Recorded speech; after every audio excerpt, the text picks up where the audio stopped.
నేను కూర్చుంటే బాగోదులేండి సార్. కూర్చోండి. సారే మెయిన్ డాక్టర్.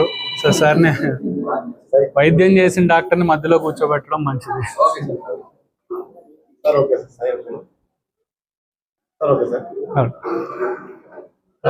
మనం ఇవాళ పోయినసారి విధంగా కిడ్నీ ట్రాన్స్ప్లాంట్ సక్సెస్ఫుల్గా చేసి ఈ రెండోసారి కిడ్నీ ట్రాన్స్ప్లాంట్ కూడా డాక్టర్ సురేంద్ర బాబు గారు మరియు వాళ్ళ టీమ్ సక్సెస్ఫుల్గా హ్యాండిల్ చేసి రమేష్ గారిని మరియు తల్లిని ఇద్దరిని కూడా సురక్షితంగా బయటికి తీసుకొని రాగలిగినారు అనమాట.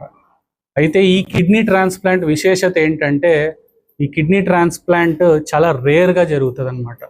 రమేష్ గారికి ఉన్న ప్రాబ్లం ఏంటి అని అంటే ఎమైలోయిడాసిస్ అనే ఒక కండిషన్. ప్రతి 1,00,000 మందిలోనూ ఒకరికి మాత్రమే వచ్చే ఒక అరుదైన వ్యాధి అనమాట.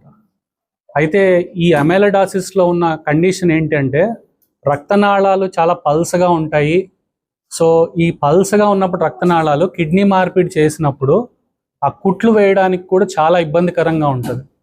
సో ఇట్లాంటి రేరెస్ట్ ఆఫ్ ది రేర్ కండిషన్లో కూడా మన అనంతపురంలో కిడ్నీ ట్రాన్స్ప్లాంట్ చేయగలిగినాం.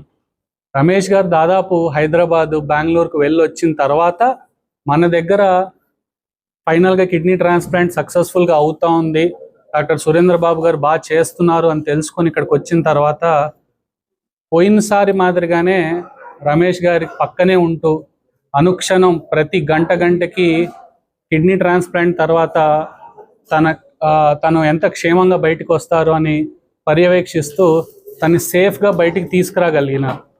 సో ఇంత సక్సెస్ఫుల్గా కిడ్నీ ట్రాన్స్ప్లాంట్స్ ప్రోగ్రామ్ మన దగ్గర నడిపిస్తున్నందుకు సన్రే హాస్పిటల్లో డాక్టర్ సురేంద్ర బాబు గారు మరియు వారి టీంని చాలా ఇలాంటి సక్సెస్ని చూసినందుకు ధన్యవాదాలు తెలుపుతా ఉన్నామండి.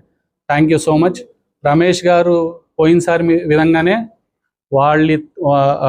రమేష్ గారి తల్లి ఆయనకి జన్మనిచ్చింది, కిడ్నీ దాతగా మారి తనకు పునర్జన్మనిచ్చినట్టు అనమాట తన తల్లి కూడా. సో ఇంత అద్భుతమైన వైద్యాన్ని తను ఇక్కడ తీసుకున్నందుకు, సక్సెస్ఫుల్గా బయటికి రాగలిగినందుకు మాకు కూడా చాలా సంతోషంగా ఉంది. థ్యాంక్ యూ అండి. Thank you so much. నా పేరు డాక్టర్ సురేంద్ర బాబు. నేను సన్రే హాస్పిటల్లో నెఫ్రాలజిస్ట్గా వర్క్ చేస్తున్నాను. మనము 20వ తారీఖు ఒక ట్రాన్స్ప్లాంట్ చేశాము. సో ఆ వివరాలు పంచుకోవడానికి మనం ఈరోజు ఈ ప్రెస్ మీట్ అనేది ఏర్పాటు చేసుకున్నాము. 35 ఏళ్ళు ఉన్న రమేష్ అనే వ్యక్తి సంవత్సరం క్రితం మన దగ్గరికి కిడ్నీలు పాడయ్యాయి అని చెప్పేసి వచ్చారు. సో తనకి అనేక రకాల పరీక్షలు నిర్వహించిన తర్వాత కిడ్నీ బయాప్సీ లేదా